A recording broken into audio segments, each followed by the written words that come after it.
Nous nous sommes mis d'accord sur beaucoup de points. Quelques-uns ont été convenus, mais pas tant que ça. Un ou deux assez importants, mais je pense qu'ils peuvent être réglés. Maintenant, c'est vraiment au président Zelensky de conclure, et je dirais aussi que les nations européennes doivent s'impliquer. Nous sommes vraiment proches d'un accord. L'Ukraine doit accepter, mais peut-être qu'ils diront non. On va prendre désormais la direction de Kiev pour rejoindre Marianne Kotonov et Marine Truchot. Marianne, on le disait, pression très forte mise sur les épaules de Volodymyr Zelensky qui, lui, n'a pas encore réagi de son côté.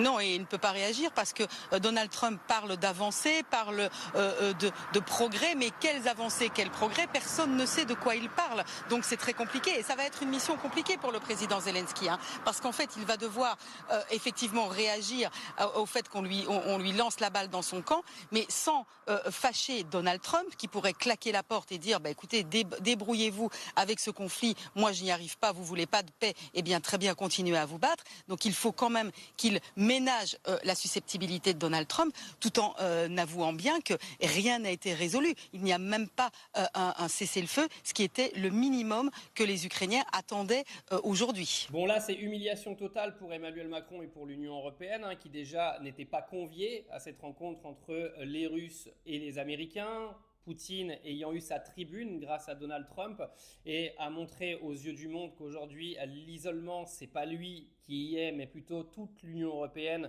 et l'Ukraine. Une réunion dans laquelle il n'y a eu aucun accord de cessez-le-feu, mais le pire dans tout ça pour l'Ukraine et l'Union européenne, c'est que Donald Trump et Vladimir Poutine sont tombés d'accord sur un potentiel accord de paix qui signifierait que la Russie prendrait possession intégrale des régions de Donetsk et de Lugansk, en échange d'un gel des combats dans les régions de Kherson et Zaporizhzhia.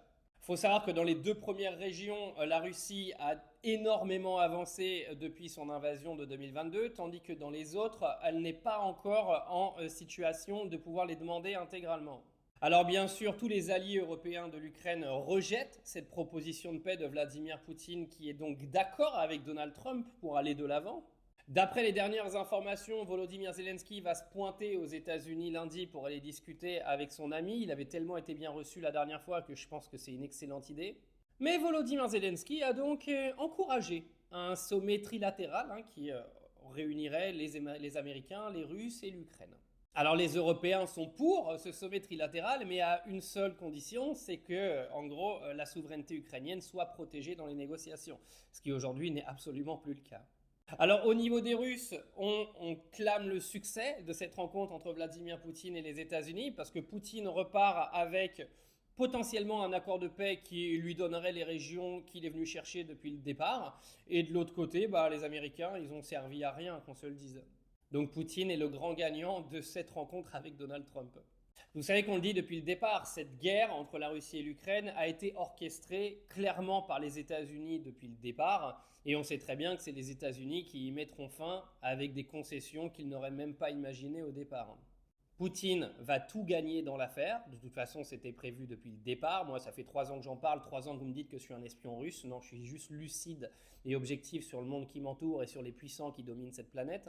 Si vous vivez encore dans votre monde de Télétobies, c'est votre problème. Alors affaire à suivre, mais tout ce qu'on peut dire, c'est qu'à la fin, c'est Poutine qui repartira avec la caisse.